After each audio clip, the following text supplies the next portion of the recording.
మళ్ళీ మాట్లాడండి sir.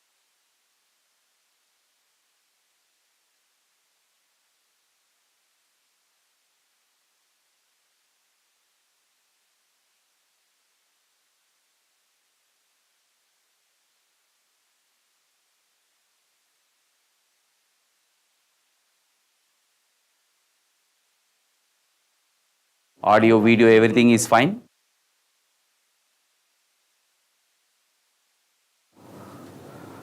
Okay. Good evening, dear students. Today's session delayed due to some technical issue. Sorry for that.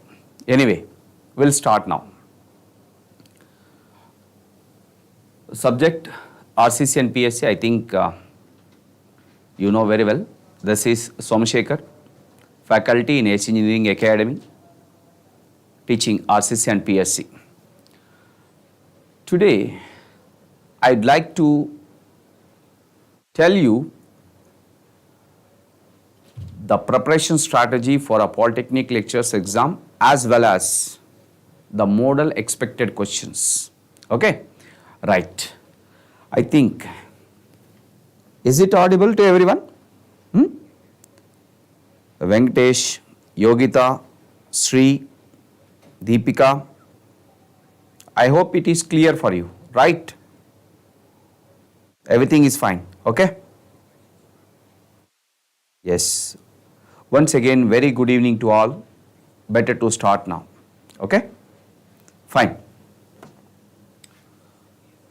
Coming to the weightage of this subject for Polytechnic lectures, if you see previous year papers, you will understand easily 15 to 20 questions you can expect from this subject. Minimum 15, maximum 20 questions you can expect. Right. Coming to the syllabus, no need to worry about the syllabus right now because you are not starting your preparation today. Right. Whenever you start the preparation, at that time only we need to think about the syllabus to know the boundaries for the subject, because from which area they are going to ask the questions and what are the related concepts that is required at the beginning of the preparation. Now your preparation is already completed. Now you want to know model questions or expected questions and tips for writing the exam. Okay. Better, I am going to skip this part, the syllabus part. Then come to the next, preparation strategy.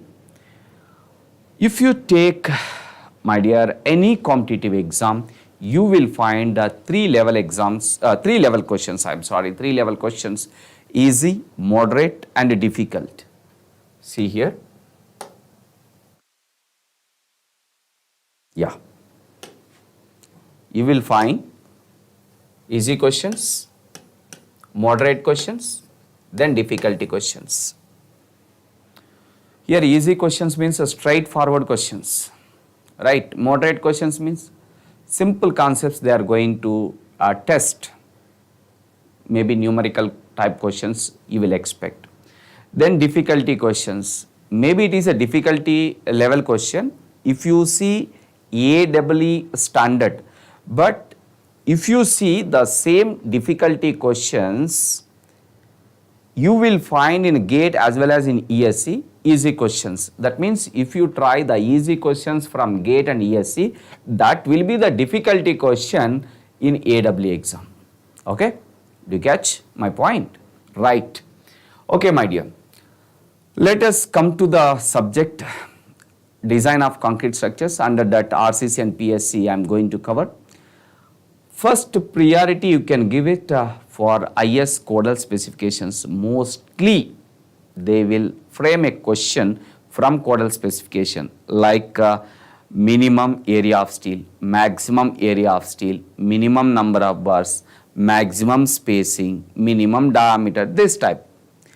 And next one, definitions like effective depth, shear span, lever arm, etc., etc. Then concepts.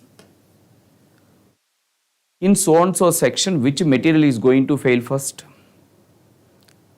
In so and so section, which is the maximum stress? Right? Suppose if you increase one parameter, then what about other parameter? These are concept based questions. 90% of the questions you will find from this subject are easy questions. Only 10% questions you will find moderate to difficulty level. Okay, right. Let us start questions here. Very first question.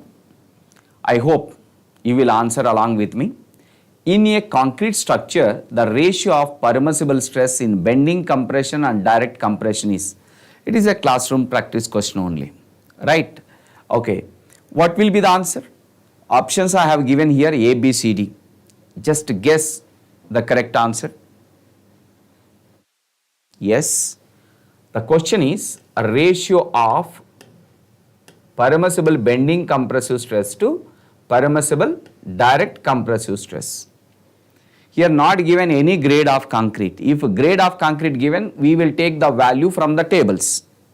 Here nothing is given, so you can take directly with the factor of safety. Sigma CBC will get by taking the factor of safety 3 to the FCK. Similarly, to get sigma CC, we can take factor of safety 4. Now simplify this, you'll get 4 by 3. So answer is option D. Option D is the correct one. Okay, right. Then next question. Modular ratio of M30 concrete is. For M30 grade concrete, what is the modular ratio? Actually, you know from strength of materials, right? M equals to higher Young's modulus to least Young's modulus. We are talking about RCC, in which two materials majorly used. One is steel, the other one is concrete. Steel will have higher Young's modulus than concrete, so we can write ES upon EC. This is basic definition from strength of materials for a modular ratio. But in RCC, especially under working stress method, we are going to use different modular ratio. Maybe this formula or simple numerical question you will expect in exam. My dear, that is M equals to 280 upon 3 sigma CBC. Right? Okay. 280 upon 3 sigma CBC. We want sigma CBC. If you remembered sigma CBC values, well and good, but not possible to remember all the values from the table. That's why I said better to remember the factor of safety. Nearest value will get it. Such that you'll get nearest value. Okay, we want sigma CBC for M30 grade concrete. My dear, for M30 grade concrete, what is FCK? FCK by 3, na? FCK is 30 for M30 grade concrete upon 3. So you will get 10. Let us take here 10. Now simplify this. 0, 0 gone. 28 by 3. 3 9s are 27. Answer is very close to 9. Answer is very close to 9. Options given here: A 7, B 9, C 11, D 13. Right. Option B is correct. Okay, right. Remember, this modular ratio formula used only in RCC, that too under working stress method. If you see strength of materials or if you see pre-stressed concrete also, modular ratio definition is highest Young's modulus to least Young's modulus. We are using here steel and concrete, so you write ES upon EC. Okay, I hope you will understand.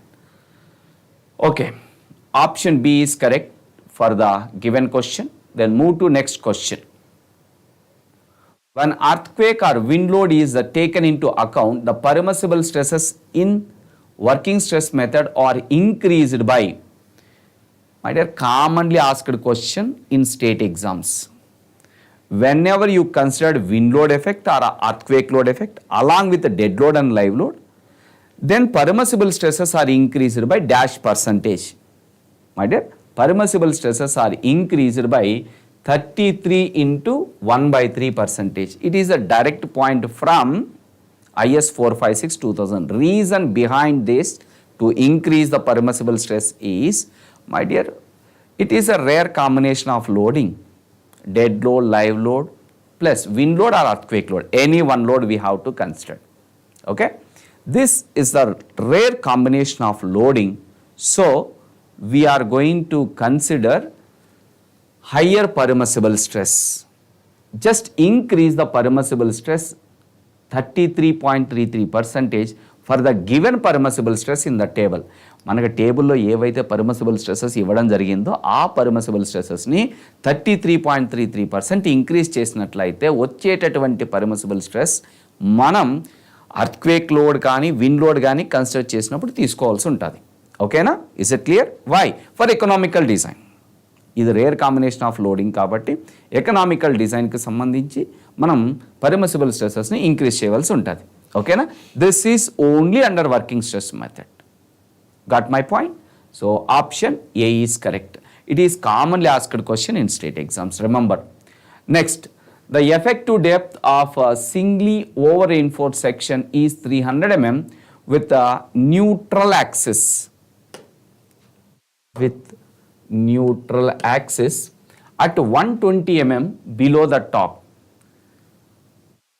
If the maximum stress induced in the concrete is 5 megapascal and modular ratio as 18, the stress developed in steel would be. Good question. Simple numerical question. This type of questions you can answer easily by drawing the stress diagram. My dear, stress diagram under working stress method. Sir, how do I identify whether this question is from working stress method or this question is from limit state method? Very simple. Here modular ratio given. Modular ratio given. That too they are asking the stress. We are talking about more and more stress in working stress method. We talk about strain under limit state method. Right. These are the two key points to understand whether the question framed from working stress method or limit state method. Got it? Fine. This type of questions you can answer easily by drawing the stress diagram. From working stress method, the stress diagram looks like this. Okay. Here, depth of neutral axis given 120 mm. Okay. This is 120 mm. And given that effective depth is a 300 mm from here to here. We draw the stress diagram to a depth 300 mm.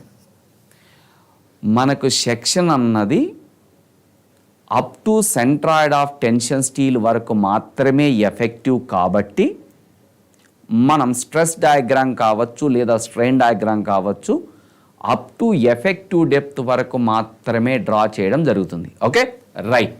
Here this is 300 mm. Then what else given? 5 megapascal is the stress in concrete. Yes, this is 5 megapascal.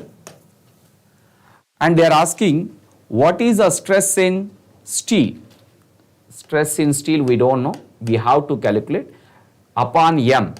Don't forget. Most of the time students will forget this modular ratio. ఇక్కడ మీరు stress అన్నది కాంక్రీట్లో తీసుకుంటున్నారు. ఇక్కడ కూడా స్ట్రెస్ని కాంక్రీట్లోనే మనం తీసుకోవాల్సి ఉంటుంది. సిగ్మా ఎస్టీ అన్నది స్ట్రెస్ ఇన్ స్టీల్. దాన్ని కాంక్రీట్లో రాయాలి అంటే మనం మాడ్యులర్ రేషియోతో డివైడ్ చేయవలసి ఉంటుంది. ఓకేనా? రైట్. మరి ఇదొక ట్రయాంగిల్ లాగా ఉంది, ఇదొక ట్రయాంగిల్ లాగా ఉంది. So you can take similar triangles property from stress diagram. From stress diagram, take similar triangles property. Similar triangles property. Right. Here I can write sigma st upon 18. It is for what distance from here to here? Total is 300 and up to neutral axis 120. So what will be the remaining distance? 300 minus 120. You'll get 180. Okay. So it is 180 upon, sorry, equal to, it is stress is 5 upon 120. Inta stress, e distance ki. Inta stress, e distance ki. Now simplify it. you will get sigma st. Sigma st equal to 5 upon 120 into 180 into 18. Now simplify. 1 0, 1 0 gets cancelled. 3 4s are, 3 6s are, 2 2s are, 2 3s are, 2 1s are, 2 9s are. 9 3s are 27, 27 into 5, 135 Newton per mm square. Right, here given in megapascal. My dear, 1 megapascal equals to 1 Newton per mm square. 135 megapascal is the answer.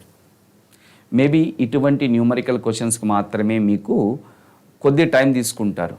మిగతా కొన్ని క్వశ్చన్స్కి అయితే డైరెక్ట్గా answer pickup చేసుకోవచ్చు. ఎందుకంటే మీరు ఇదివరకే class రూమ్లో అటువంటి క్వశ్చన్స్ చూసే ఉంటారు. అటువంటి క్వశ్చన్సే మళ్ళీ రిపీట్ అయి ఉంటాయి ఎగ్జామ్లో. This is one. లేదు అంటే ఎక్కడైనా మిస్ అయిన క్వశ్చన్స్ ఏవైనా ఉంటే టెస్ట్ సిరీస్లో కవర్ అయిపోయి ఉంటాయి ఆ క్వశ్చన్స్. ఓకే, ఇన్ కేస్ ఏదైనా క్వశ్చన్ మిస్ అయిందంటే క్లాస్ రూమ్లో డిస్కస్ చేయడం అన్నీ కుదరదు. కాబట్టి ఏదైనా మిస్ అయింటే టెస్ట్ సిరీస్లో కవర్ అయి ఉంటుంది. ఈ రెండు కానీ మీరు ఒకసారి రివైజ్ చేసుకున్నట్లయితే just before going to examination, definitely you will answer majority of the questions. Just by reading the question you will pick up the option. Okay, right. But last time unluckily state level exam ఎలా చేసేసారంటే ఒక gate exam లాగా చేసేసారు. But ఈ exam ఇలా ఉంటుందని నేను అయితే అనుకోవట్లేదు నెక్స్ట్ వచ్చేటటువంటి exam. Don't worry, but don't underestimate. Okay, normal level, moderate level, previously ఇది వరకు ఏ విధంగా అయితే అడుగుతున్నారో questions except last time AW paper, అలా కాకుండా ఇదివరకు ఎలా అడుగుతున్నారో అలా అడిగినట్లయితే ఓకే. కానీ మీరు ప్రిపేర్ అవ్వాల్సింది ఏ లెవెల్కి ప్రిపేర్ అవ్వాలంటే లాస్ట్ టైం ఏడబ్ల్యూకి ఏ లెవెల్లో అయితే అడిగాడో క్వశ్చన్స్ ఆ లెవెల్కి ప్రిపేర్ అయినట్లయితే ఇదివరకు అడుగుతున్నటువంటి ప్రీవియస్ పేపర్లో వచ్చినటువంటి క్వశ్చన్స్ మీరు ఈజీగా ఆన్సర్ చేయడానికి ఛాన్స్ ఉంటుంది. Okay, right. Anyway, option B is correct for this question. Then move to next question. Before going to next question, my dear, ikkada stress in steel అడిగాడు. మేబీ మీరు stress in concrete కూడా expect చేయొచ్చు ఎప్పుడు stress in steel ఇచ్చినట్లయితే. ఒకవేళ ఇక్కడ stress in steel ఇచ్చినట్లయితే అప్పుడు స్ట్రెస్ ఇన్ కాంక్రీట్ అడిగినా కూడా మనం ఆశ్చర్యపోవాల్సిన అవసరం లేదు. ఇంకొకసారి ఏం చేస్తాడంటే స్ట్రెస్ ఇన్ స్టీల్ ఇస్తాడు, స్ట్రెస్ ఇన్ కాంక్రీట్ ఇస్తాడు, డెప్త్ ఆఫ్ న్యూట్రల్ యాక్సిస్ అడుగుతుంటాడు. ఈ మోడల్ క్వశ్చన్స్ అన్నిటికీ కూడా స్ట్రెస్ డయాగ్రామ్ యూస్ఫుల్ అవుతుంది. కేవలం సిమిలర్ ట్రయాంగిల్ ప్రాపర్టీని యూజ్ చేసి మనం ఈ depth of neutral axis find out చేయొచ్చు, లేదు అంటే ఈ స్ట్రెస్ను ఫైండ్ అవుట్ చేయొచ్చు, లేదంటే ఈ స్ట్రెస్ను ఫైండ్ అవుట్ చేయొచ్చు. ఆల్ పారామీటర్స్ ఇవ్వడం జరుగుతుంది. ఒక పారామీటర్ ఏమో అన్నోన్గా ఉంటుంది. Right, easily you can answer this type of questions by using the stress diagram. Next, move to next question. In a సింగ్లీ reinforced beam, if the stress in concrete reaches its allowable limit later than the steel reaches its permissible value, the beam section is said to be. Here if you don't catch this word, easily you can able to pick up the wrong answer. ఏమంటున్నాడు ఇక్కడ, ఒక singly reinforced బీమ్లో stress in concrete అన్నది తర్వాత reach అవుతుంది అంటున్నాడు. అంటే ఏది ముందు రీచ్ అవుతుంది? స్ట్రెస్ ఇన్ స్టీల్ ముందుగా రీచ్ అవుతుంది. Okay, stress in steel reached to it's permissible value first, than stress in concrete, which means it is an under reinforced section. ఎప్పుడు ఇలా జరుగుతుందంటే ఏరియా ఆఫ్ స్టీల్ అన్నది ఎప్పుడైతే తక్కువ ఉంటుందో అప్పుడు స్ట్రెస్ అన్నది ఎక్కువ ఉంటుంది. Okay, right. So it will becomes under reinforced section. Option A is correct. Suppose if they don't use the word later, simply it is given allowable limit earlier than instead of later. If they used earlier, then it will be over reinforced section. ఒకవేళ stress in concrete మరియు stress in steel రెండు at a time వాటి యొక్క permissible స్ట్రెస్సెస్కి reach అవుతాయి అంటే you can consider as a balanced section. We have three different types of sections, right? Balanced section, under reinforced section, over reinforced section. Balance section లోనేమో stress in concrete మరియు stress in steel రెండు ఒకేసారి వాటి యొక్క permissible స్ట్రెసెస్కి reach అవుతాయి. Under reinforce సెక్షన్కి వచ్చేసరికి స్ట్రెస్ ఇన్ స్టీల్ అన్నది దాని యొక్క పర్మిసిబుల్ స్ట్రెస్కి మొదటగా రీచ్ అవుతుంది, తర్వాత స్ట్రెస్ ఇన్ కాంక్రీట్ అన్నది రీచ్ అవుతుంది. ఓకే, అయితే ఓవర్ రెయిన్ఫోర్స్ సెక్షన్లో స్ట్రెస్ ఇన్ కాంక్రీట్ అన్నది దాని యొక్క పర్మిసిబుల్ స్ట్రెస్కి ముందుగా రీచ్ అవుతుంది, stress in steel, stress in concrete అన్నది తర్వాత రీచ్ అవుతుంది. Okay, right. Anyway, please take care of words in the given question. If you don't catch the meaning of that word, definitely you will pick up the wrong answer. Okay, right. Next question. Flexural collapse in under reinforced beams is due to flexural collapse. This is possible in flexural members like beams and slabs. ఏ మెంబర్స్ని అయితే మనం మెయిన్గా bending మూమెంట్కి design చేస్తామో ఆ మెంబర్స్లో flexural collapse in under reinforced section. ఒక సెక్షన్లో bending moment develop అవుతుంటే మనకు 3 మోడ్స్ ఆఫ్ ఫెయిల్యూర్స్ మనం ఎక్స్పెక్ట్ చేయొచ్చు. ఒకటి, 2 మెటీరియల్స్, అంటే మనం ఆర్సీసీలో స్టీల్ మరియు కాంక్రీట్ యూస్ చేస్తుంటాం. స్టీల్ కాంక్రీట్ 2 ఒకేసారి ఫెయిల్ అవ్వడం, లేదంటే స్టీల్ ఫస్ట్ ఫెయిల్ అవ్వడం, లేదంటే కాంక్రీట్ ఫస్ట్ ఫెయిల్ అవ్వడం. ఓకేనా, రైట్. దాన్ని బట్టి మనకి 3 సెక్షన్స్గా డిఫైన్ చేయడం జరిగింది. బ్యాలెన్స్డ్ సెక్షన్ అని, అండర్ రెయిన్ఫోర్స్ సెక్షన్ అని, మరియు ఓవర్ రెయిన్ఫోర్స్ సెక్షన్ అని. ఇక్కడ అడుగుతున్నటువంటి క్వశ్చన్ దేనికి సంబంధించిందంటే అండర్ రెయిన్ఫోర్స్ సెక్షన్కి. అండర్ రెయిన్ఫోర్స్ సెక్షన్లో మొదటగా ఏ మెటీరియల్ ఫెయిల్ అవుతుంది? అండర్ రెయిన్ఫోర్స్ అంటే స్టీల్ అన్నది తక్కువ ఉంటుంది అనమాట. ఎప్పుడైతే స్టీల్ ఏరియా తక్కువ ఉంటుందో అప్పుడు స్టీల్ అన్నది మొదటగా ఫెయిల్ అవుతుంది. ఓవర్ రెయిన్ఫోర్స్ సెక్షన్, స్టీల్ ఎప్పుడైతే ఎక్కువ ఉంటుందో అప్పుడు కాంక్రీట్ అన్నది మొదటగా ఫెయిల్ అవుతుంది. ఓకేనా, right. In an under reinforced section steel fails first. Steel failed under tension. So it is primary tension failure. Suppose in place of under reinforced section if it is given over reinforced section then compression failure. ఇక్కడ compression ఫెయిల్యూర్కి సంబంధించి primary compression failure అని ఒకటి, secondary compression failure అని మరొక option ఇవ్వడం జరిగింది. Primary compression failure అన్నది బెండింగ్ మూమెంట్ వల్ల జరుగుతుంది. సెకండరీ కంప్రెషన్ ఫెయిల్యూర్ అన్నది like due to shrinkage, due to creep, due to temperature variations you can expect. Okay, due to secondary effects. Anyway, for the given question option C is correct. Under reinforced section failed under tension. Okay, right. Next, doubly reinforced beams are preferred. When do you prefer a doubly reinforced beam? There are different situations. Okay, here given options A, B, C, D. A given that when the depth is restricted due to headroom etc., when there is a chance for a stress reversal along the length of the beam. C, both A and B are correct. Option D, none of the above. No doubt, whenever depth is restricted or size of the beam is restricted, definitely we will choose a doubly reinforced beam. And other case is that when the beam is subjected to reversal of stresses, means the stress is changing alternatively, compression, tension, right? Because of moving loads, because of lateral loads, you will expect this reversal of stress. Anyway, in both cases, we can choose to design a doubly reinforced beam. Okay, right. Option C is correct. Next question. Before I am moving to next question, let me check students here any doubts and how they are responding. Yes, very good. Most of the students are responding very good. No doubts here, right?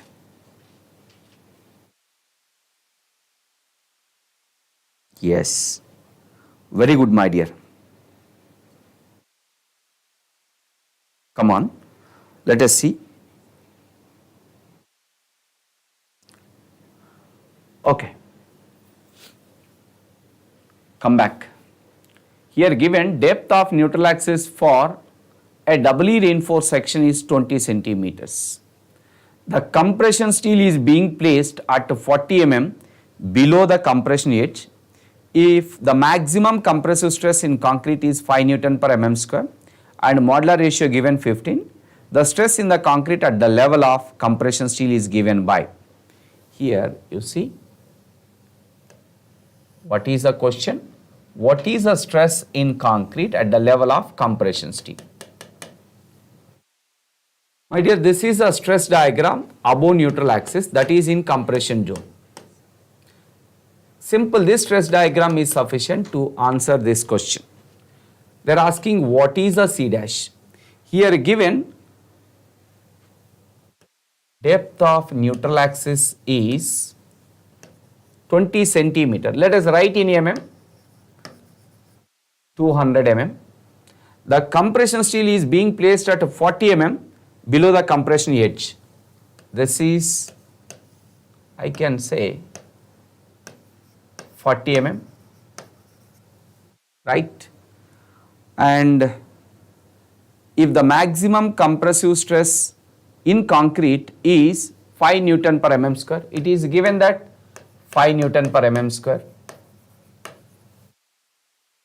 And modular ratio given, I can write separately, it is 15. The stress in the concrete at the level of compression steel is given by, what is the stress in concrete? My dear, once again, you can try from similar triangles property, you will get the answer. It is 200, this is 40, then what will be this? 160. This is one triangle up to C dash and up to 5 Newton per mm square. This is another triangle. From similar triangles property, we can write C dash upon 5 equal to C dash to a distance of 160 mm and 5 to a distance of 200 mm. Now 0, 0 gone. It is 5 ones are, 5 fours are, 4 fours are. So answer is 4 Newton per mm square. Here they asked the stress in concrete at the level of compression steel. Suppose if they ask what is the stress in compression steel? Here for the given question option B is correct. Instead of asking C dash, if they asked what will be the stress in compression steel, then you can try this formula, you will get the answer. 1.5 m times C dash, okay? That is 1.5 m, modular ratio given here 15 and C dash we are getting 4. Let us simplify this, you will get the answer. 15 fours are 60, 60 into 1.5, 90 megapascal. 90 megapascal, or you can say 90 Newton per mm square. Okay, there is a chance to ask stress in compression steel also. Okay, right. Next, equivalent area of steel in compression zone is, my dear, let us take first area of compression steel. For this area of compression steel, transformed area, that means once if you convert in terms of concrete, this is steel area, this much concrete area required, this is transformed area. Then what will be the equivalent area? That is the effective area of concrete, 1.5 m minus 1 into ASC. Beyond the section, how much excess area will be taken? That will be 1.5 m minus 1 into ASC. Sir, suppose if it is a tension steel, here they asked for compression steel. Then what about for tension steel? For tension steel, wait a minute. Transformed area is m into AST. Then equivalent area also m into AST. Reason, in compression zone, concrete is effective to take the stresses. Hence, we don't neglect the concrete area. But in tension zone, concrete is not effective to take the stresses. That's why we are neglecting.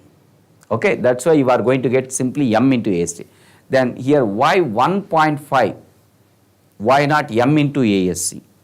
In tension zone, the shrinkage and creep effect, both are balancing the stresses. One is trying to increase the stress, another one is trying to decrease the stress in steel. Whereas in compression zone, both the effects, shrinkage and creep, these both effects will try to increase the stress in steel, right? To balance that, IS code recommended 1.5 instead of simply m, you need to consider 1.5 m in compression zone. This is a transformed area. This is equivalent area. ఇక్కడ మనకి కేవలం equivalent area compression జోన్లో మాత్రమే అడగడం జరిగింది. Even tension జోన్లో కూడా అడగడానికి అవకాశం ఉంది. ఒకవేళ టెన్షన్ జోన్లో అడిగినట్లయితే ఈక్వలెంట్ ఏరియా కానీ transformed area both are same only. ఓకేనా? Right. Next, the stress strain curve of the concrete as per IS 456/2000 is. Right, here this code indicates limit state method. Mainly this code indicates limit state method. In limit state method, we want a stress diagram that is taken from stress strain curve of concrete. The design stress strain curve of concrete looks like this. It is parabola and it is rectangle, partly parabola, partly rectangle. Up to a strain point 002, it is parabola. Beyond that, it is a rectangle, or you can say constant till failure. Now here given options: a perfect straight line up to failure. No. Straight line up to 0.002 strain value and then parabolic up to failure. No. Parabolic up to 0.002 strain value and then uniform up to failure. Right. Option C is correct. No need to go to option D. Waste of time only. Okay na? Right. This is the design stress strain curve for concrete. Same thing, we can use it as a stress diagram for concrete in compression zone. Okay? Right. In working stress method, the stress diagram will be triangle, right? But in limit state method, the stress diagram is partly rectangle and partly parabola. Got my point? Okay. Next question. In LSM of columns, the partial safety factor applied to steel and concrete are. ఇక్కడ స్పెసిఫిక్గా mention చేయడం జరిగింది columns అని. Not only for columns my dear, you take any structural member under limit state method, whether it is a beam or it is a slab or it is a footing or any structural member you can take it along with column. The partial safety factors recommended for materials are same. For concrete 1.5, for steel 1.15. Remember, under limit state method, for concrete partial safety factor is 1.5. For steel partial safety factor is 1.15. Under working stress method, factor of safety used for concrete is 3 and for steel is 1.78. Okay? Yes, there is a chance to ask under working stress method factor of safety for steel and concrete. Right? Maybe under limit state method or maybe under working stress method, you will expect an exam related to safety factor for materials. So option, which option? 1.15 for concrete and 1.5 for steel. 1.15 for both. No, 1.5 for concrete and 1.15 for steel. Option C is correct. Okay? Right. Next question. If the characteristic strength of concrete FCK is defined as the strength below which not more than 50% test results are expected to fall, the expression for FCK in terms of mean strength FM and standard deviation S would be. Right. My dear, generally we will consider normal distribution curve or frequency distribution curve to define mathematically the characteristic strength. This is a 5%. Standard case I am talking. Okay? For standard case, this is the mean value. It is a strength x-axis representing strength, y-axis representing frequency. x-axis ఏమో strength తీసుకుంటున్నాం, y-axis ఏమో frequency తీసుకుంటాం. Mid point వద్ద మనకి mean వస్తుంది. Let us say mean strength. మరి ఈ point నుండి ఈ పాయింట్ వరకు మనకి 1.65 టైమ్స్ సిగ్మా, అండ్ ఇక్కడ నుండి ఇక్కడ వరకు మనం ఎఫ్సీకేగా తీసుకుంటాం. టోటల్ ఈ పాయింట్ నుంచి ఈ పాయింట్ వరకు మనం ఎఫ్ఎం అని తీసుకుంటాం. అవునా? Standard case I'm talking. For the standard case FCK equal to FM minus 1.65 times sigma. Sometimes he will expect this question directly. As per IS 456-2000, the characteristic strength is defined as the value of strength of material below which not more than 5% of test results are expected to fall. ఒకవేళ 5% అన్నది క్వశ్చన్లో ఇచ్చినట్లయితే ఈ formula correct. FCK మరియు FM యొక్క relationship defined by this formula. ఇక్కడ అడిగిన question గమనించినట్లయితే 5% ఇవ్వలేదు, 50% అన్నాడు. అంటే 50% వరకే హ్యాచ్డ్ పోర్షన్ తీసుకోండి. Let us take hatching up to 50%, not 5%. You can take it up to 50%, which means FCK equal to FM. FCK equal to FM. ఇంకొక case కూడా ఉంది మనకి. యాక్సెప్టెన్స్ క్రైటీరియా కానీ గమనించినట్లయితే they have given that FCK equal to FM minus 0.825 times sigma. ఇక్కడ గమనించుకోవాల్సింది ఏంటంటే క్వశ్చన్లో 5% అడిగాడా, లేక 50% అడిగాడా, లేదంటే యాక్సెప్టెన్స్ క్రైటీరియాకి సంబంధించి అడిగాడా. యాక్సెప్టెన్స్ క్రైటీరియాకి సంబంధించి క్వశ్చన్ అడిగినట్లయితే ఎఫ్సీకే మరియు ఎఫ్ఎం యొక్క రిలేషన్షిప్ అన్నది ఈ ఫార్ములా తీసుకోవాల్సి ఉంటుంది. ఒకవేళ 50% అడిగినట్లయితే మనం ఈ ఫార్ములా తీసుకోవాల్సి ఉంటుంది. లేదు 5% టెస్ట్ రిజల్ట్కి సంబంధించి క్వశ్చన్లో అడిగాడు అంటే ఫస్ట్ ఫార్ములా తీసుకోవాల్సి ఉంటుంది. ఓకేనా? ఇక్కడ నొటేషన్స్ అన్నది చేంజ్ చేశాడు. మనం నొటేషన్ స్టాండర్డ్ డీవియేషన్కి సిగ్మా యూజ్ చేసాం, వాళ్ళు నొటేషన్ ఎస్గా తీసుకున్నారు. Nothing wrong. Mean strength same FMA తీసుకున్నారు, అయితే స్టాండర్డ్ డీవియేషన్ నొటేషన్ ఎస్ అని తీసుకున్నారు. ఇక్కడ క్వశ్చన్లోనే ఇవ్వడం జరిగింది. డోంట్ వరీ, ఎందుకంటే ఒక్కొక్క ఆథర్ ఒక్కొక్క నొటేషన్ యూజ్ చేసుకుంటారు.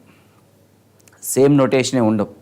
మన క్వశ్చన్లో గమనించినట్లయితే క్లాస్ రూమ్లో డిస్కస్ చేసిన దానికి ప్లస్ వాళ్ళు క్వశ్చన్ అడిగిన దానికి డిఫరెన్స్ ఉంటుంది. ఎందుకంటే మేము ఫాలో అయినటువంటి బుక్ వేరే ఉండొచ్చు, క్వశ్చన్స్ ఎవరైతే ఫ్రేమ్ చేశారో వాళ్ళు ఫాలో అయినటువంటి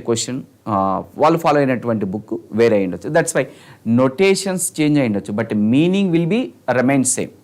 okay, right. Option C is correct for the given question. Then moving to next question. The maximum strain in the tension reinforcement in the section at failure shall not be less than. ఇక్కడ క్లియర్గా చెప్పడం జరిగింది. Tension రెయిన్ఫోర్స్మెంట్లో maximum strain ఎంత అని అన్నాడు. Right.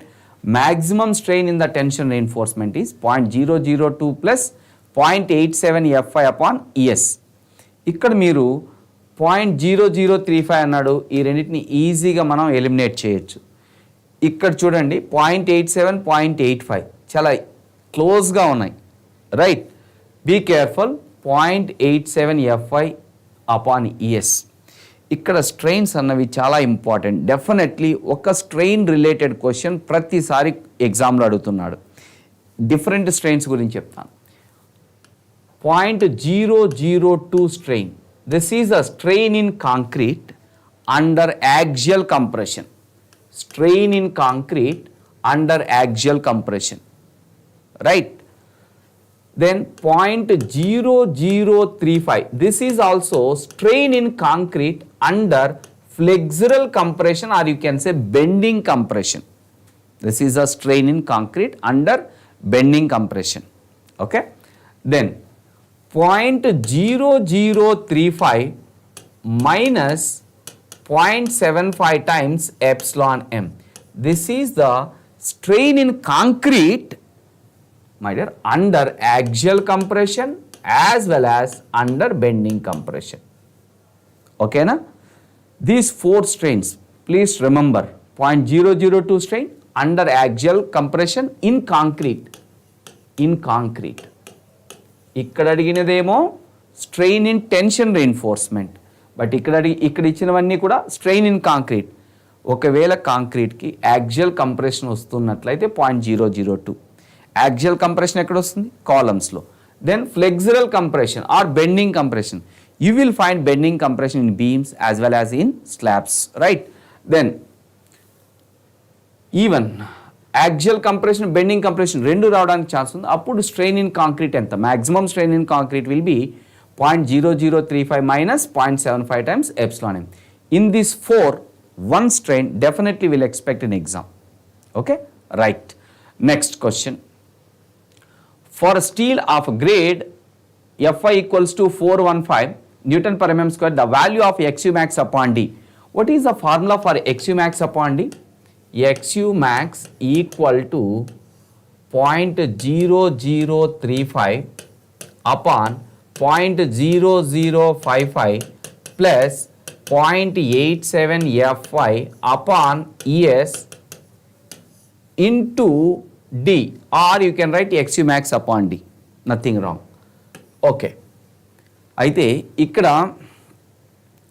0.48D will get. Directly I have written. See, without calculator, it is difficult to solve in the examination hall. Right? This value will be 415. This value will be 2 into 10 to the power of 5 Newton per mm square. For Fe 415 grade steel, Fy value will be 415. ES value constant, it is 2 into 10 to the power of 5. Then how to remember this? XU max upon D equal to 0.48D. Sorry, 0.48 only. This is for Fe 415 grade steel. Then what about for Fe 250 grade steel and for Fe 500 grade steel? See here, XU max upon D. It is 0.53D for Fe 500 grade steel. 0.46D for Fe 250 grade steel, for Fe 500 grade steel. When you increase the grade of steel, my dear, the value of XU max will decrease. Remember, for Fe 415, 4 will come. 48. About, at least you remember 1. Then for Fe 250 grade steel, the value should be more than this. For Fe 500 grade steel, the value should be less than this, because Fi value will be in denominator. As Fi value increases, XU max value will decrease. Remember like that. Not possible to calculate in the examination hall. Yes, it is also one of the important question you will expect in exam. Then coming to next, side face reinforcement is provided in a beam subjected to torsion. Very clearly mentioned, the beam is subjected to torsion. When the depth of web exceed, we have 3 different cases. Depth of web exceeds 750 mm, we have to provide side face reinforcement. Depth of web exceed 450 mm, yes, we will provide side face reinforcement. Depth of web is more than 500 mm, we will provide side face reinforcement. My dear, this is for pre-stressed concrete. This is exclusively when beam is subjected to torsion. And this one is only flexor, no torsion. Only flexor, no torsion. Here clearly mentioned beam is subjected to torsion, right? So you have to pick up option B. మనకి క్వశ్చన్లో ఏమి mention చేయలేదు అనుకుందాం, ఇది ప్రీస్ట్రెస్డ్ కాంక్రీట్కి సంబంధించిందా లేక ఆర్సీసీకి సంబంధించిందా mention చేయలేదు. That ఫ్లెక్సరా టార్షనా అన్న point కూడా మెన్షన్ చేయలేదు. Then which one we have to pick up? Let us pick up option D. If nothing is mentioned, consider beam is subjected to only flexor. Okay na? ఈ 3 different cases lo definitely you will expect one question. Next, as compared to working stress method of design, limit state method takes concrete to. Working stress method మరియు limit state method రెండు compare చేస్తున్నారు. Working stress మెథడ్లో design stress వచ్చి 0.33 FCK, limit state మెథడ్లో 0.45 FCK are 0.446 FCK. ఇక్కడ అడిగినటువంటి question ఏంటంటే working stress మెథడ్తో compare చేస్తే లిమిట్ స్టేట్ మెథడ్లో కాంక్రీట్లో స్ట్రెస్ ఎక్కువ ఉంటుందా తక్కువ ఉంటుందా సేమ్ ఉంటుందా? Definitely concrete takes a higher stress level under limit state method in concrete. Even in steel also. ఇక్కడ కాంక్రీట్లో అడిగాడు, ఈవెన్ స్టీల్లో కూడా మీరు చెక్ చేయండి. పర్మిసిబుల్ స్ట్రెస్ అన్నది స్టీల్లో అయితే 0.55 FI ఉంటుంది వర్కింగ్ స్ట్రెస్ మెథడ్లో. లిమిట్ స్టేట్ మెథడ్లో 0.87 FI are very close to 0.87 FI. It should be more than 0.55 FI under limit state method also. Right? Okay, option A is correct. Next question. Yes.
Is it okay? Audible? Right. Yes, sir.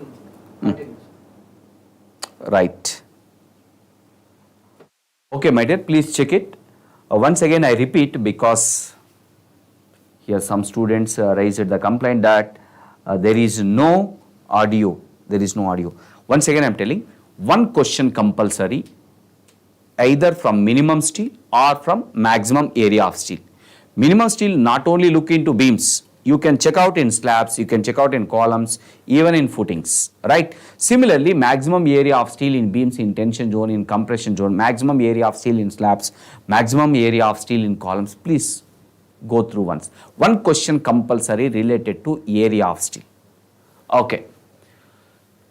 Next question. In a RCC beam, as the tension steel increases, then actual depth of neutral axis, my dear, in a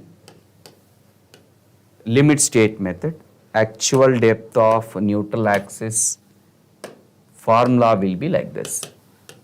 0.87 Fy AST upon 0.36 FCKB. What is the relation between XU and AST? XU is directly proportional to AST. What will happen when you increase area of tension steel? XU value will increase because it is directly proportional. ఇక్కడ area of tension steel తీసుకున్నాం. ఒకవేళ area of compression steel అడిగినట్లయితే suppose if you increase area of compression steel XU value decreases. What happen if area of tension steel increases? As area of tension steel increases, ductility of beam decreases. What happen when you increase area of compression steel? Ductility of beam increases. Okay na? Maybe depth of neutral axis అడగచ్చు, లేదంటే ductility related question కూడా అడగడానికి chance ఉంది. Tension steel పెరిగినట్లయితే depth of neutral axis పెరుగుతుంది, ductility తగ్గుతుంది. Area of compression steel పెంచినట్లయితే beam సెక్షన్లో డెప్త్ ఆఫ్ న్యూట్రల్ యాక్సిస్ తగ్గుతుంది మరియు డక్టిలిటీ అన్నది పెరుగుతుంది. Okay right. Then next question, the maximum strain in compression steel of a doubly reinforced beam. My dear, you see the strain diagram. This is 0.002, this is 0.0035. Somewhere here you will find the strain in compression steel which is at a distance d dash. Say this is a neutral axis position and this one be the depth of neutral axis, say XU. If it is XU, then what will be this one? It is XU minus d dash. Just try from similar triangles property, you will get epsilon SC. Strain in compression steel is 0.0035 into 1 minus d dash upon XU. 0.0035 into 1 minus d dash upon XU. Okay. Next question, a doubly reinforced beam is considered less economical because options given A, B, C, D. My dear, compression steel is not utilized fully. We permit less stress. We permit less stress in compression steel. That means we are not utilizing the compression steel effectively. That's why if you compare singly reinforced beam and doubly reinforced beam is a bit uneconomical compared to singly reinforced beams. So compressive steel is under stressed or not utilized fully. Next question, a footbridge isolated of a simply supported has a slab of 3 meter weight. The central supporting beam is of 16 meter length. Width of web equals to 250 mm. The effective depth of flange is, right. My dear, here clearly mentioned that it is a footbridge. Footbridge is an example for isolated T-beam. So formula for isolated T-beam is L0 upon B plus 4 plus BW. This value should not be more than actual width of flange in any case. Here one more thing, we want L0. It is not given in the question, but mention that simply supported. For simply supported beam, L0 equals to effective span.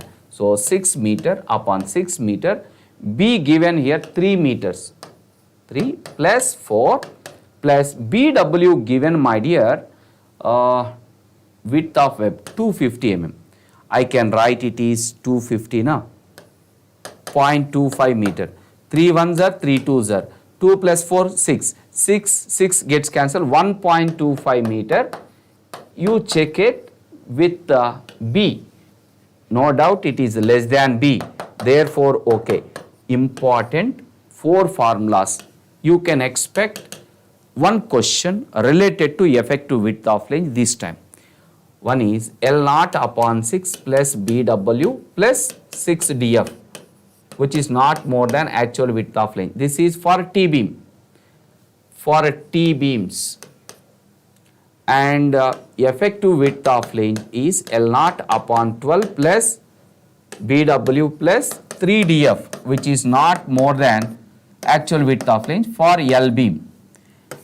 Effective width of flange L0 upon B plus 4 plus BW, which is not more than actual width of flange. For isolated T-beam, effective width of flange is 0.5 times L0 upon B plus 4 plus BW, which is not more than actual width of flange. This is for isolated L-beam. Sir, how do I identify whether this question is a normal T-beam or isolated T-beam? Similarly, a normal L-beam and isolated L-beam. Suppose center to center distance of beams given, then definitely it is a normal T-beam or normal L-beam. How do I identify whether it is a T-beam or L-beam? If it is intermediate beam, consider T-beam. If it is end beam, consider L-beam. Okay, na? Right. If it is isolated beam, 100% they don't mention that center to center distance of beams. Okay, right. Sorry, here option B is correct. Then move to next question. A T-beam behaves as a rectangular beam of width equal to its flange if it's a neutral axis. Options given A, B, C, D. See my dear, whenever a T-beam or L-beam behaves as a rectangular beam, when do you consider as a rectangular beam? Whenever neutral axis lies within the flange, then observe the shape above neutral axis and below neutral axis. Below neutral axis, in fact, we don't consider concrete. We consider only steel reinforcement. We least bothered about the shape of concrete in tension zone. We have to consider only the shape in compression zone. The shape, if you observe, my dear, it is a rectangle. When it is possible, if neutral axis lies within the flange. If neutral axis lies in the web, then it will be like a T section, right? Yes, we will consider a T-beam like a rectangular beam when neutral axis lies within the flange. Okay, remains within the flange. Option C is correct. Then move to next question. Here given an RCC beam of 200 mm by 300 mm, effective is subjected to a factored shear force 30 kN, the maximum nominal shear stress. Tau V they are asking. What is the formula? VU upon BD. Here given shear force is 30 kN, 30 into 10 cubed upon B is 200, D is 300. Now how many zeros here? In numerator 4 zeros. Denominator 4 zeros. 3 gone. 1 by 2. 0.5 Newton per mm square is the answer. 0.5. Option A is correct. Next question.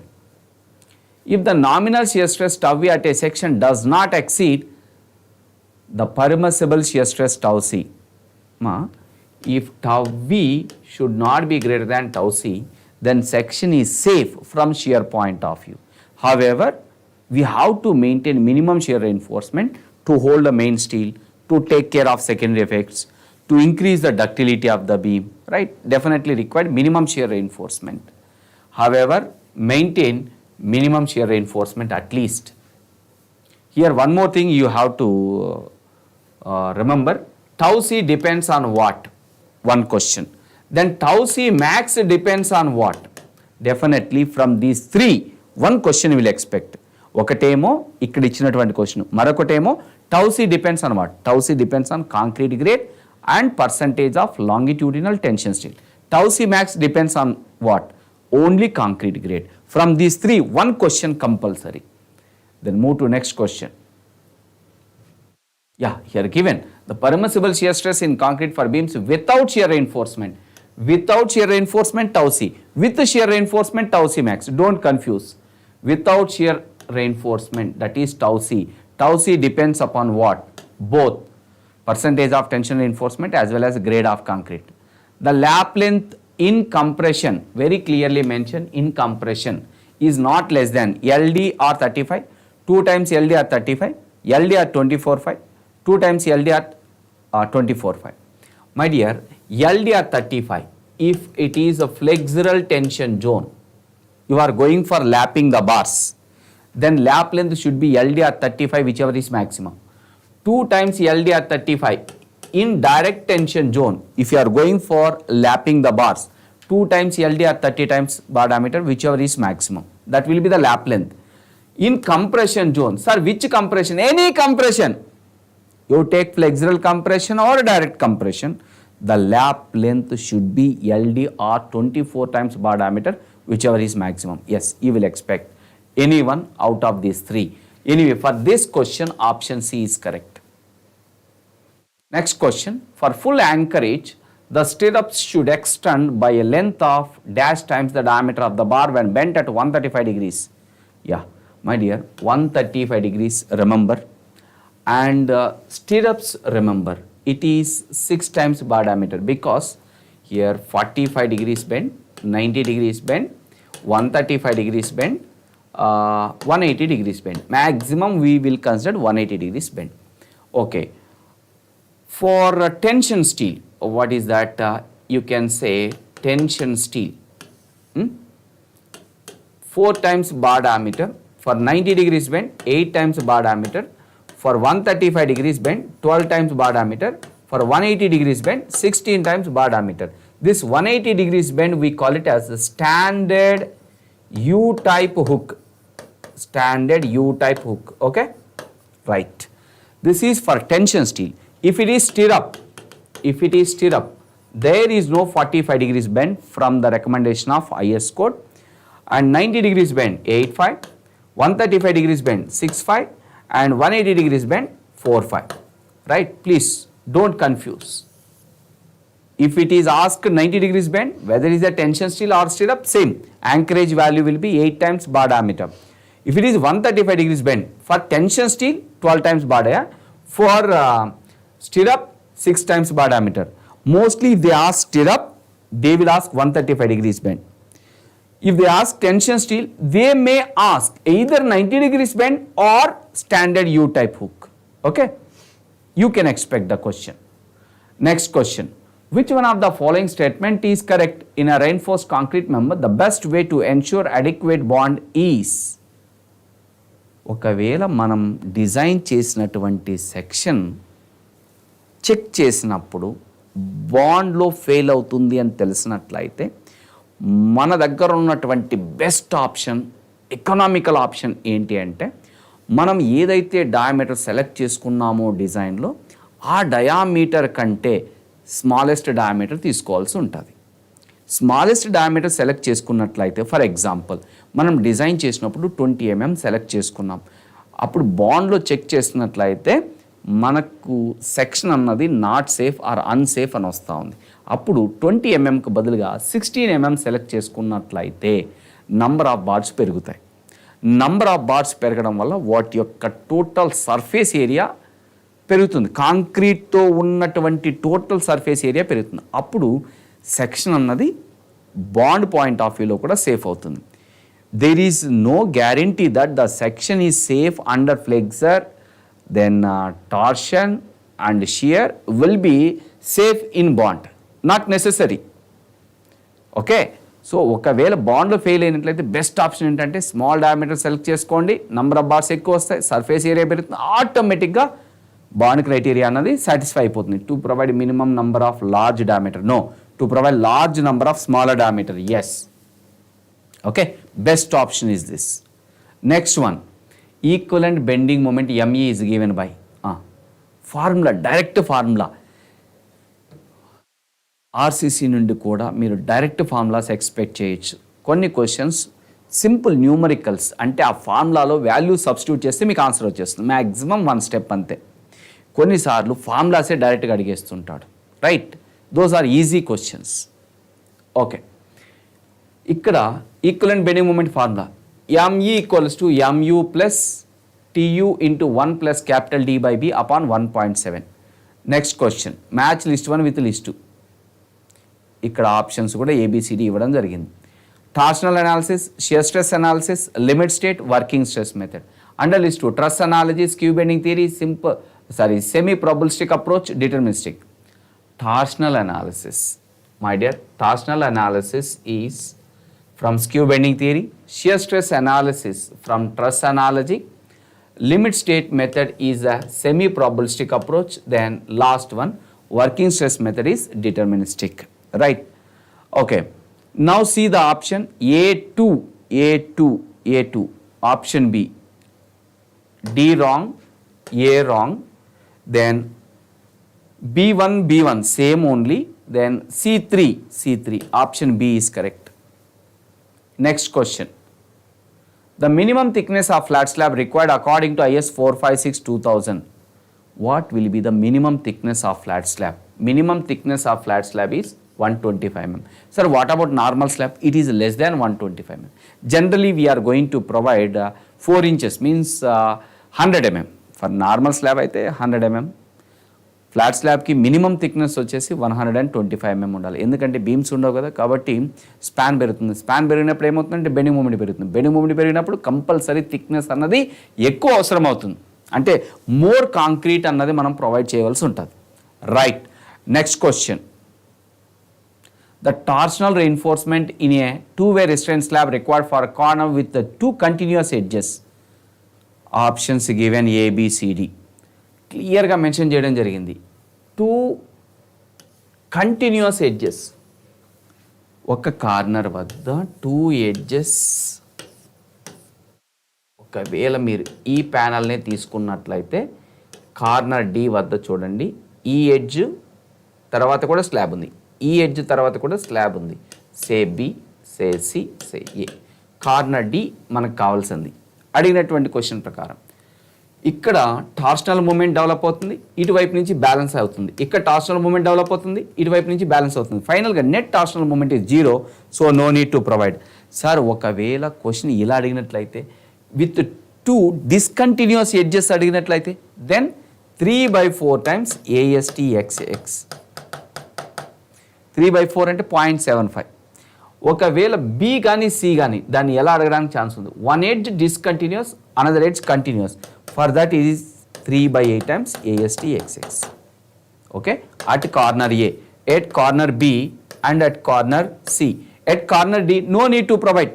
Next question, the permissible value of a deflection for a 2-way simply supported slab with a shorter span less than 3.5 meter and the live load is less than 3 kN per meter square using deformed bars is clearly mentioned. It is a 2-way slab, that too simply supported slab, that too using HYST bars. Actual ga L/D ratio తీసుకున్నట్లయితే simply supported స్లాబ్కి 35, continuous స్లాబ్కి 40. L/D ratios ఎప్పుడు ఇవి? Mild steel use చేసినట్లయితే డిజైన్లో span అన్నది up to 3.5 metre ఉండాలి, live load అన్నది up to 3 kN per meter square ఉండాలి. ఒకవేళ మైల్డ్ స్టీల్కు బదులుగా HYST బార్స్ కానీ మనం సెలెక్ట్ చేసినట్లయితే డిజైన్లో ఈ వాల్యూని 0.8తో మల్టిప్లై చేయండి, విల్ గెట్ 28. ఈ వాల్యూని కూడా 0.8తో మల్టిప్లై చేయండి, విల్ గెట్ 32. వాళ్ళు అడిగినటువంటి question for simply supported slab అన్నాడు, సో 28 ఈజ్ ద ఆన్సర్. ఒకవేళ మైల్డ్ స్టీల్ అడిగితే these are the L/D ratios to limit the deflection, to control the deflection. Okay, ఒకవేళ HYST బార్స్ అడిగినట్లయితే వాళ్ళు అడిగింది HYST బార్ కదా, HYST బార్కి అయితే 28, 32. For simply supported 28, for HYST bar 32. Okay, next question, minimum number of bars in weight in a circular RC column. Famous. అడిగితే rectangular కాలంకి అడగాలి, లేదంటే సర్క్యులర్ కాలంకి అడగాలి. రెక్టాంగులర్ కాలంకి అయితే మినిమం 4, సర్క్యులర్ కాలంకి అయితే minimum 6. Common question in state exams. Minimum number of longitudinal bars in a circular column 6.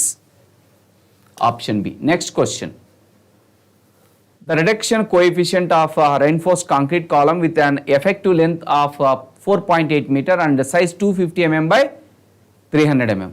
Reduction coefficient 1.25 minus effective length of column upon 48 times B. That is 1.25 minus effective length of column given 4.8 meters. Write in mm. 48 into B given 250. Okay, no issue. Here 48 ones are 48 ones are 100. 2 zeros, 1010 gone. Then 5 5s are 5 2s are. So it is 0.4. Yeah, 0.4. 1.25 minus 0.4. That is 0.85. this is the reduction coefficient. Formula for reduction coefficient is 1.25 minus effective length upon 48 times B. Right? Yes. Important, you may expect.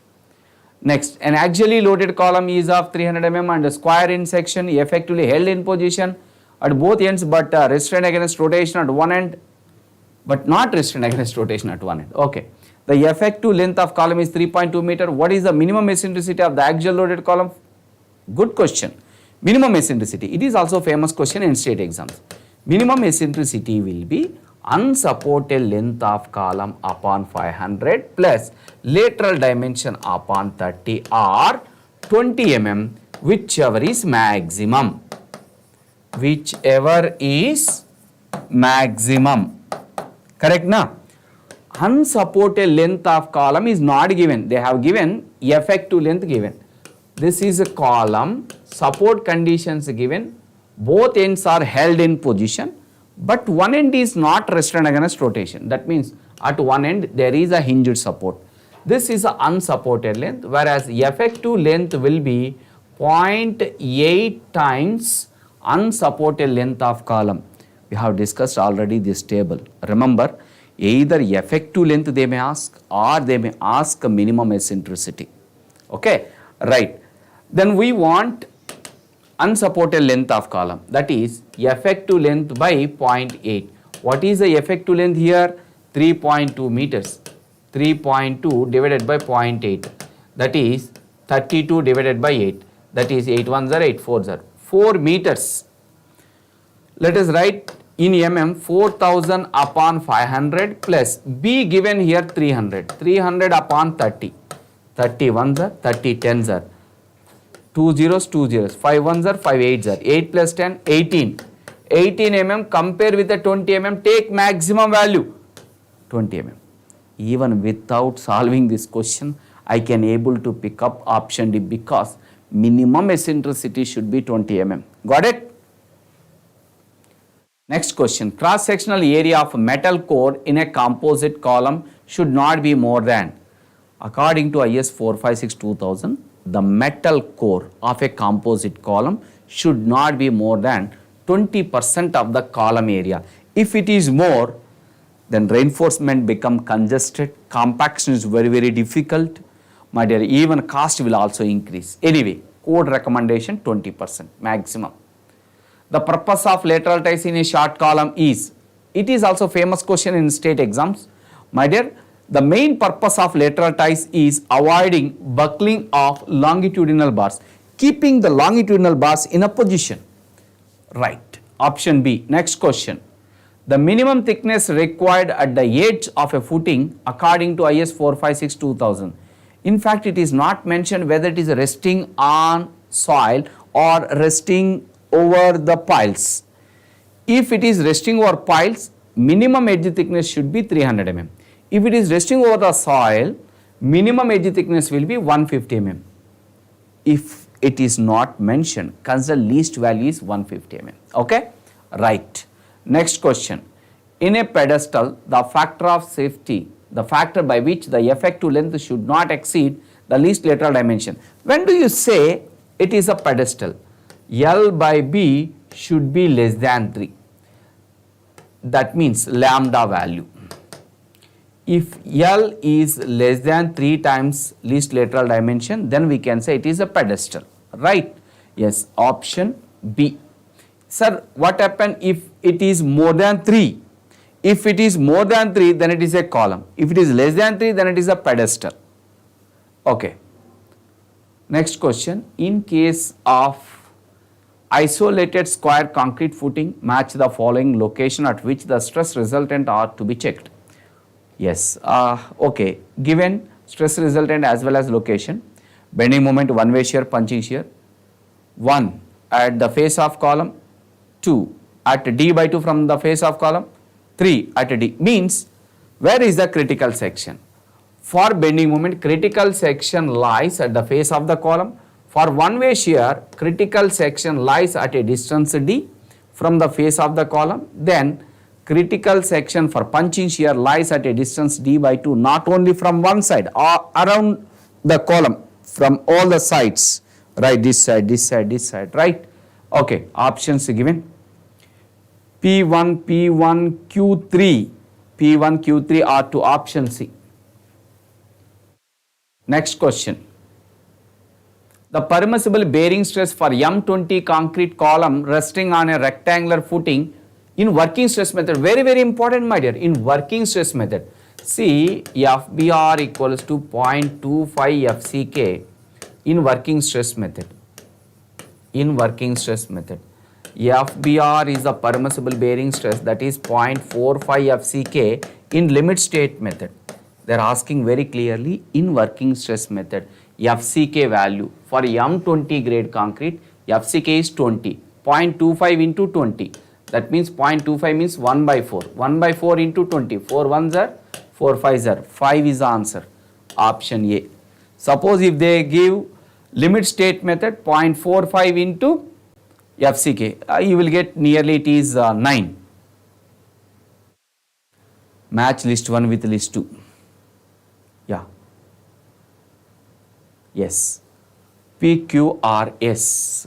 P, my dear, flexor. Q, shear. R, bond. S, deflection. Given under list 2, minimum depth of section, longitudinal steel reinforcement, stirrups, anchorage.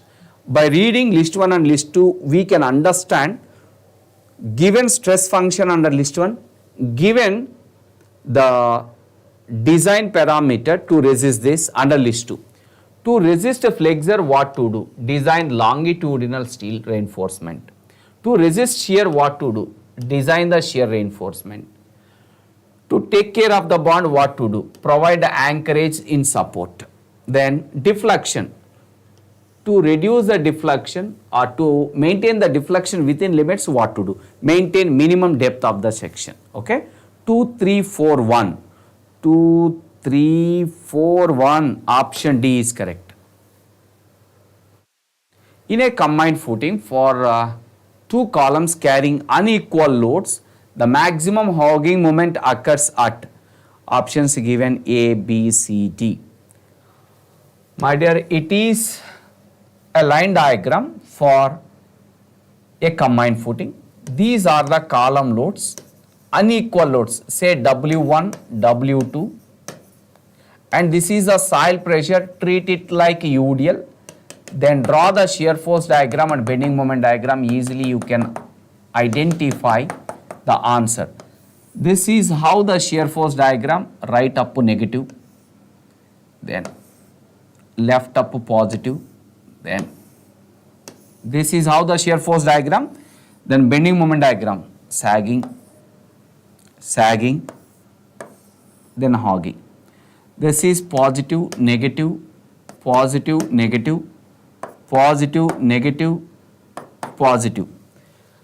We want hogging moment, maximum hogging moment.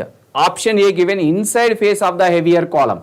This is the heavier column. Consider W1 is greater than W2. So their sagging moment is maximum. So option A wrong. Then option B, a section equidistant from both the columns. It is true if they give equal loads, but given here unequal load. So B is wrong. Then a section having maximum shear force. Consider under W1 you will find maximum shear force. Exactly at that section sagging moment is higher. So this is wrong. Then remaining only one option. What is that? A section having zero shear force. Yes, here shear force is 0. There you will find maximum hogging moment. Okay. Yes, it is also one of the important question you will expect in exam. Next, a cantilever slab is of span 1.4 meter. The thickness required from serviceability criteria. In order to satisfy the serviceability criteria for cantilever, we can take L by D ratio 7 when span is up to 10 meters. Yes, given here 1.4 meter. Then what is the thickness required? D equals to L by 7. L is 1.4. I can write in mm. So we'll get 200 mm. Option A is correct. Next question. Shrinkage deflection in case of rectangular beams and slabs can be eliminated by putting. When you keep equal area of steel in tension and compression zones, you can eliminate the shrinkage deflection. compression steel equal to tensile steel. Option A. As per Indian Standard Code of Practice for pre-stressed concrete IS 1343, now we are using 2012. Small changes only they have made. Rest of them are same as 1980 only. The minimum grade of concrete to be used for post-tensioned and pre-tension structural elements are, for post-tension, my dear, it is M30, for pre-tension, M40. Don't confuse. Here B and C, if you see, M40, M30 given, M30, M40 given. B and D, if you observe, options. In pre-tensioning method, losses are more, so we use slightly higher grade concrete. Remember, under pre-tensioning, M40, under post-tensioning, M30. Okay, na? This is commonly asked question in state exams, irrespective of the state. Next question. The minimum compressive strength of 100 mm cube of grout in a pre-stressing 10 ounce should not be less than. There are three different sizes of cubes. One is 15 centimeter size cube, another one 7.06 centimeter size cube, another one is 10 centimeter size cube. It is for deciding concrete strength or concrete grade. It is to decide cement grade. It is to decide grouting material strength. Okay, fine. Remember, one cube size is important. One cube size you will expect in exam, anyone out of the three. Okay, according to the IS 1343 code, if you test the grouting material at 7 days, strength should not be less than 17 megapascal. Sir, if it is less than 17 megapascal, reject. Next question. A pre-stressed concrete beam is loaded with 2-point loads. 2-point loads.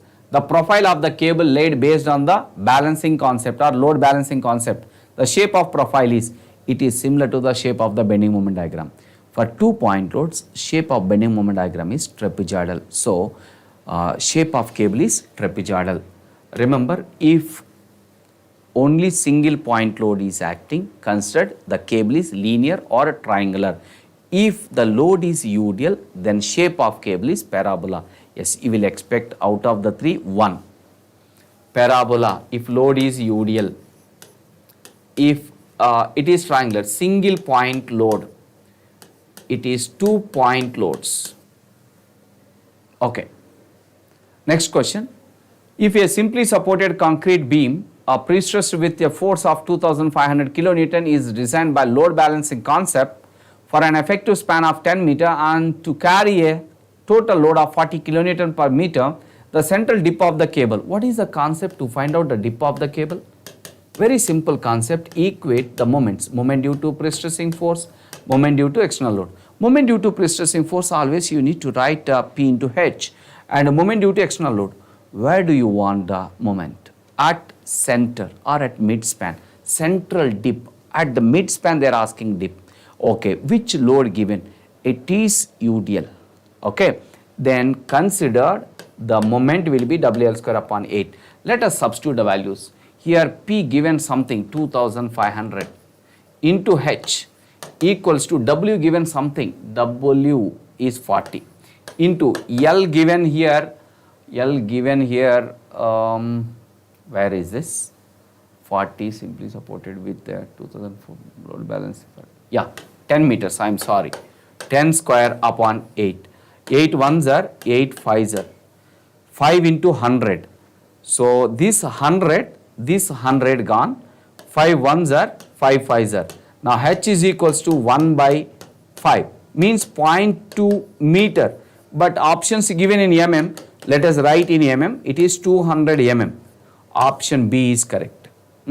Right. Here given UDL. Maybe in exam they will be given single point load or they may give 2-point loads. Be careful. Okay. A concrete beam, another question. A concrete beam of rectangular cross section of 200 mm by 400 mm is pre-stressed with a force of 400 kilonewton at an eccentricity of 100 mm. The maximum compressive stress in the concrete is, be careful. Based on this formula, you will expect more and more number of questions. Right, eccentricity given 100 mm, right? Okay, maximum stress, we have actually plus or minus sigma equals to stress at the top fiber and stress at bottom fiber, top fiber. We get maximum stress will be, for this case, stress at bottom fiber, that is P by A plus P by Z. Okay, what is the P given here? P given 400 kilonewton, 400 into 10 cubed upon, what is the area? Area given 200 by 400 plus 400 into 10 cubed into eccentricity given 100 upon Z is BD square upon 6, 200 into 400 square upon 6. Anyway, here 400 gone, 200 ones are, 200 fives are. Is there any possibility to simplify? This is wrong, this is wrong. Why? Because still some value will be there more than this. Maybe B is correct or A is correct. Let us simplify once again. 400 gone. Then 6 will be coming to top. Then 100 ones are, 100 twos are. Okay. Then one more 2 zeros here. So 2 zeros here. 2 twos are, 2 threes are. Now 4 is here and 110 is here. 30 by 4 are, 2 by 15. So 7.5. Option A is correct. Next question. In pre-tensioned beam, which of the following losses is not considered? My dear, under pre-tensioning method, we don't consider anchorage slip loss because not required any anchorages to hold the tenon. Even we don't consider friction loss because we don't provide curved cables. Even we don't provide duct. So option, which option? Friction we don't consider, and anchorage loss also we don't consider. 1 and 5. Option C is correct. Next question, ma. A pre-stressed beam of length 30 meters has an initial stress of 1000 megapascal. During tensioning, the jock slips by 3 mm. If ES equals to 200 GPa, the loss of stress due to slip is, it is a famous question. Loss of stress due to anchorage slip, delta upon L into ES. Delta given 3 mm. Length given 30 meters, I can write in mm. ES given that 200 GPa, I can write in megapascal. Right? Let us simplify. How many zeros here? 4 zeros. 4 zeros. Here 3 zeros gone. Here 1 zero gone. Then 3 gone. We get 20 megapascal. This is the loss. But options, if we observe, it is given in percentage. So percentage loss is equals to loss of stress upon initial stress into 100. My dear, loss is 20, initial stress is 1000 into 100. Now 3 zeros, 2% is the answer. Option B is correct. Okay. Next question. As per IS 1343, total shrinkage strain for pre-tensioned beam is, no doubt, shrinkage strain in concrete is 0.0003. That means 3 into 10 to the power of minus 4. Option C is correct. Next question. Sorry. If the retaining wall is not safe in sliding, then what to do? Better you can provide shear key. If retaining wall is not safe in sliding, better to provide shear key. Right? Because additional passive resistance will come into picture. Right? Next question. The minimum factor of safety against overturning of RC retaining wall. Factor of safety against overturning. My dear, option C is correct. Factor of safety against sliding 1.5. Factor of safety against overturning 2. Next question. The cantilever retaining wall is suitable up to a height of, my dear, up to 6 meter height cantilever retaining wall is economical. If it is more than 6 meters, cantilever retaining wall is uneconomical. Okay, right. I hope you will understand what type of questions will ask in state exams. Right, here How do you feel the session? I think most of them are responding to these questions. It means your preparation is good related to this subject. I hope. I wish you all the best. God bless you. If you want to raise any points, happily you can raise it, no problem. Right? Okay. Have a nice session. I wish you all the best. God bless you. Carry on, ma.